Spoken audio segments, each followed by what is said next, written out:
1, 2, 3 start. राष्ट्रीय चिकित्सा आयोग लोगों को झोला छाप डॉक्टरों के चंगुल से बचाने के लिए सभी चिकित्सकों का पंजीकरण करने और उन्हें विशिष्ट पहचान संख्या प्रदान करने की जो योजना बना रहा है उससे समस्या का समाधान होने में संदेह है।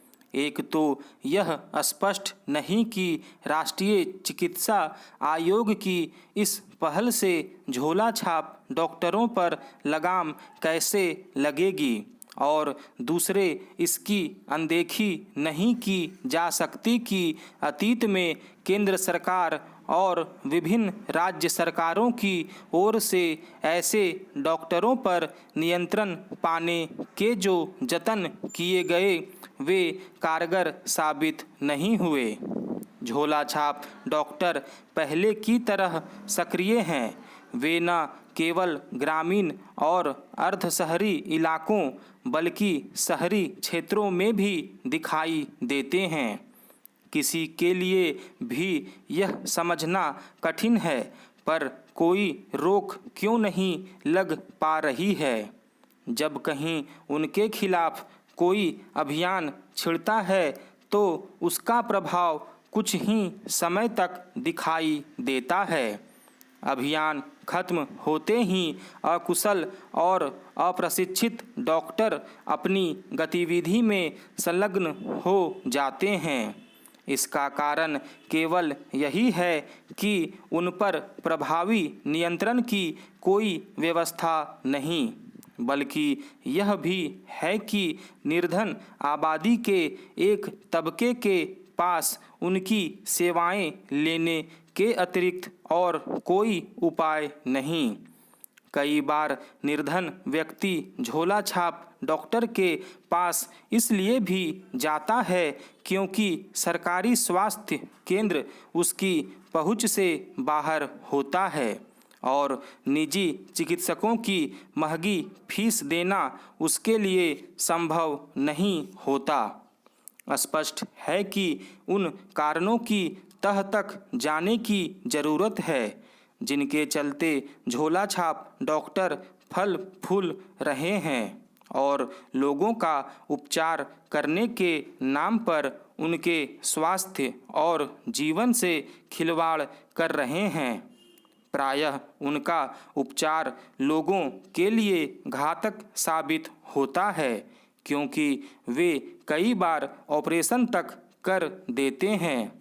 इससे इनकार नहीं कि समय के साथ सरकारी स्वास्थ्य ढांचे का ग्रामीण क्षेत्रों में विस्तार हो रहा है, लेकिन इस दिशा में अभी बहुत कुछ करने की आवश्यकता है। ग्रामीण क्षेत्रों में प्राथमिक और सामुदायिक स्वास्थ्य केंद्र अवश्य खुल रहे हैं, लेकिन यह देखा गया है कि वहां सरकारी चिकित्सक मुश्किल से ही उपलब्ध होते हैं।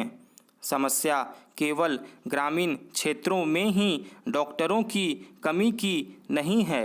अपने देश में आबादी के अनुपात में कहीं कम संख्या में डॉक्टर उपलब्ध हैं। एक अनुमान के अनुसार देश में लगभग 5 लाख डॉक्टरों की कमी है। यह ठीक है कि पिछले कुछ समय में और विशेष रूप से मोदी सरकार के कार्यकाल में मेडिकल कॉलेज तेजी से खुले हैं। इसके चलते डॉक्टरों की उपलब्धता बढ़ी है, लेकिन यह अभी भी विश्व स्वास्थ्य संगठन के मानकों से बहुत पीछे है।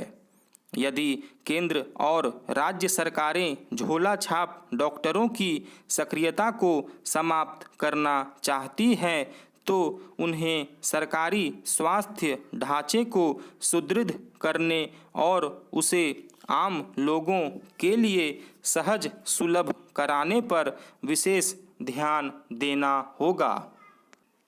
रक्षा उपकरणों, प्रणालियों और पुर्जों के आयात के बजाय घरेलू स्तर पर बनी वस्तुओं की खरीद को बढ़ावा देने के लिए रक्षा मंत्रालय ने चौथी सूची जारी की है, जिसमें 928 उप प्रणालियों और पुर्जों को चिन्हित किया गया है। इस तरह 2500 वस्तुओं की खरीद घरेलू स्तर पर ही करने का संकल्प लिया गया है। इनमें से ज़्यादातर पुर्जों और उप प्रणालियों का घरेलू स्तर पर ही निर्माण किया जाता है और करीब 1200 वस्तुओं को अगले कुछ सालों में निर्मित और विकसित करने की योजना है। भारत आयुध सामग्री का बड़ा आयातक देश है। इस तरह उसे अपने बजट का काफ़ी बड़ा हिस्सा रक्षा उपकरणों, प्रणालियों आदि को खरीदने पर खर्च करना पड़ता है। यहाँ तक कि छोटे छोटे पुर्जों के लिए भी दूसरे देशों का मुंह जोहना पड़ता है। ऐसे में अगर उनका निर्माण और उनकी खरीद घरेलू स्तर पर ही की जाती है तो इससे कई लाभ होंगे। एक तो यह कि रक्षा सौदों में बिचौलियों पर निर्भरता खत्म होगी, दूसरे विदेशी मुद्रा की बचत होगी, फिर आयात घटने से व्यापारिक घाटे का अंतर भी काफ़ी कम होगा। पिछले साल थोड़े वक्त के लिए ही कुछ वस्तुओं के आयात पर रोक लगाने से व्यापारिक घाटा पाटने में काफ़ी मदद मिली थी। सबसे अहम बात कि केंद्र सरकार ने रक्षा उपकरणों के मामले में आत्मनिर्भर बनने की जो घोषणा कई साल पहले कर दी थी, उसे इससे बल मिलेगा। रक्षा सामग्री के निर्माण में आत्मनिर्भर बनने के लिए रक्षा अनुसंधान एवं विकास संगठन यानी DRDO को सक्षम बनाने पर ध्यान केंद्रित किया गया। इसका सकारात्मक नतीजा भी दिखने लगा है। कई विदेशी लड़ाकू विमानों से प्रतिस्पर्धा करते विमान बनाए जाने लगे हैं। इसी तरह उपकरणों और रक्षा प्रणालियों के मामले में गति आई है। स्वाभाविक ही इससे दूसरे देशों से महंगे दामों पर रक्षा उपकरणों की खरीद की बाध्यता कुछ कम हुई है। हालांकि आज जिस तरह रक्षा उपकरणों में अत्याधुनिक तकनीक का इस्तेमाल लगातार बढ़ रहा है, उसमें रूस, फ्रांस, जर्मनी, अमेरिका जैसे देशों से रक्षा सामग्री की खरीद के लिए निर्भर रहना पड़ता है। मगर जैसे जैसे हमारे यहाँ ऐसे लड़ाकू विमानों और रक्षा उपकरणों का निर्माण बढ़ेगा, वैसे वैसे न सिर्फ दूसरे देशों पर निर्भरता कम होगी, बल्कि भारत भी रक्षा सामग्री का बड़ा निर्यातक देश बनेगा। अब भी कुछ देश भारतीय लड़ाकू विमानों और कुछ रक्षा उपकरणों की खरीद में दिलचस्पी दिखा रहे हैं। इस तरह घरेलू स्तर पर बनने वाले पुर्जों और रक्षा प्रणालियों से इस ओर बल मिलेगा। पहले छोटे छोटे पुर्जों के लिए महीनों इंतजार करना पड़ता था, तब तक खराब उपकरण बेकार पड़े रहते थे। अब उनकी मरम्मत के लिए इंतजार नहीं करना पड़ेगा। हालांकि रक्षा उपकरणों का उत्पादन और खरीद संवेदनशील मामला होता है। इसकी तकनीक और प्रणालियां गोपनीय ढंग से बनाई जाती है, इसलिए दूसरी वस्तुओं की तरह इसके उत्पादन का रास्ता नहीं खोला जा सकता। फिर कई बार रक्षा उपकरणों की तकनीक दुश्मन देश को बेचने की शिकायत भी आती है।